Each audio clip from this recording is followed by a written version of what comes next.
Namaste everyone and welcome to Facts versus Fiction. आज हम बात करेंगे अबाउट आलिया भट्ट और जो कंट्रोवर्सी चल रही है अराउंड हर 2024 मेट गाला लुक।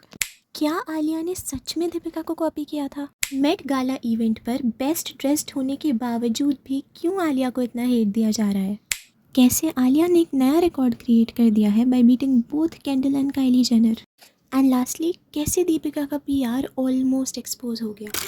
जैसे ही आलिया का फर्स्ट लुक आउट हुआ था फ्रॉम मेट गाला 2024, उसके कुछ ही मिनटों में ऐसे बहुत सारे आर्टिकल्स पब्लिश हुए जिनमें बोला जा रहा था that she copied Deepika. This happened because apparently Deepika ने किसी अवार्ड शो में एक साड़ी पहनी थी which was pretty similar to Alia's look.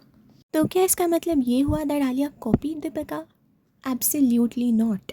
Bollywood में कुछ फेमस डिज़ाइनर्स हैं जैसे सब्यसाची एंड मनीष मल्होत्रा जो इन सेलिब्रिटीज़ के आउटफिट डिज़ाइन करते हैं। सो इट्स ऑलमोस्ट इम्पॉसिबल कि सारे आउटफिट्स कम्प्लीटली यूनिक हो। थोड़ी बहुत सिमिलैरिटीज़ आर देयर एवरीवेयर। तो इसमें ये बोलना दैट आलिया कॉपीड दीपिका और Alia does not have a fashion sense is completely baseless. The sari that Alia wore was designed by Sabyasachi and it looked absolutely ethereal. Similar Sabyasachi saris were seen worn by Deepika, Katrina and even Tarun Tahilian. And no, it does not mean कि वो लोग एक दूसरे को copy कर रहे हैं. Alia's outfit was actually handcrafted and she looked absolutely magnificent. I feel it was very cool of Alia to wear a sari at Met Gala and show respect to her culture. When I thought of the dress code, Garden of Time, I felt like it needed something timeless, and there's nothing more timeless than a sari. Let's talk about why Alia was getting trolled.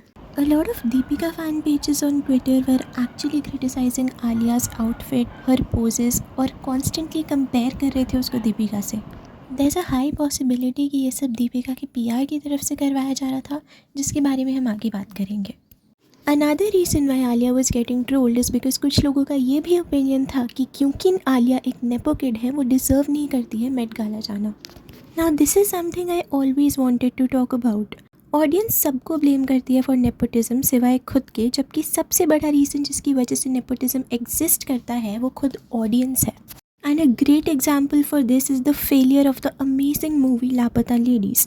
Exceptional movie with brilliant actors जिसको किसी ने देखा ही नहीं. No one talks about लापता ladies के great actors, but Heera Mandi में संजय लीला भंसाली की भांजी की बातें सबको करनी है.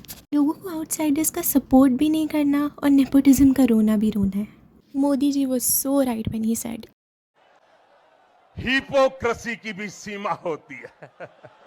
Alia Bhatt created a grand record.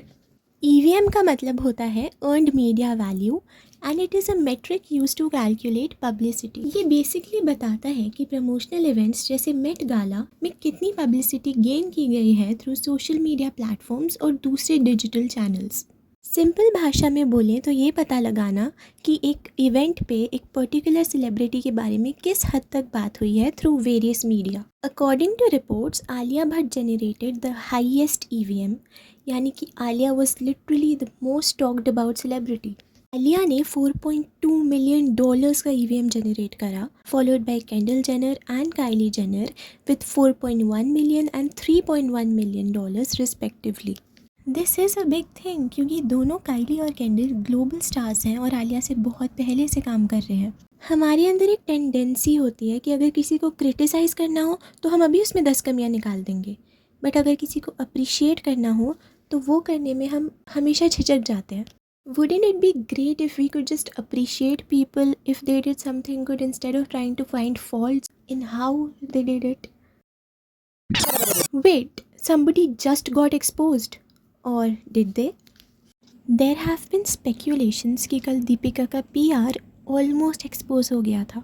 When legit everyone was engrossed in Alia's look and she had become the talk of the town, no wait, talk of the world, suddenly एक news spread होने लगी that Ranveer Singh has deleted all his wedding posts with Deepika from his Instagram and that the couple may be separating. It is very common for such rumors to spread. But लोगों का कहना था that ये intentionally करवाया गया है to steal Alia's limelight. अब लोगों ने ऐसा बिना किसी रीज़न के नहीं सोचा. पहले भी when Katrina and Vicky got married and everyone is talking about them and their wedding pictures, Deepika unarchived her wedding pictures on Instagram exactly that day. I don't know how true the speculations are, but it is actually so shallow of anybody to try to sabotage someone else's big day just for the sake of some attention. Being jealous is not wrong. No, it's not. ये भी एक emotion है जो हम experience करते हैं as humans, and experiencing is not wrong at all. But ये गलत तब होता है जब हम इन नेगेटिव इमोशंस को अपने बिहेवियर पे हावी होने देते हैं.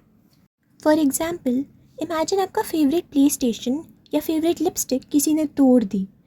Now it is completely okay to feel angry, लेकिन उस किस्से की वजह से किसी का सर फोड़ देना तो जस्टिफाइड नहीं है ना. Feelings are justified always, behaviours are not. ऐसा भी हो सकता है that Alia and Deepika are actually friends and all these are just rumours. उन दोनों को काफ़ी बार साथ में देखा जाता है and they seem pretty chill together. So I leave it to you to decide what it is and what it's not. क्योंकि ये बॉलीवुड रिलेशंस मुझे तो समझ नहीं आने वाले. Thank you everyone, this was my take on the topic, and because I love viewing different perspectives, do not forget to share your opinion in the comment section. Also, don't forget to like the video if you enjoyed it, share it and subscribe to the channel. I'll see you with a new video very soon. Bye bye, namaste.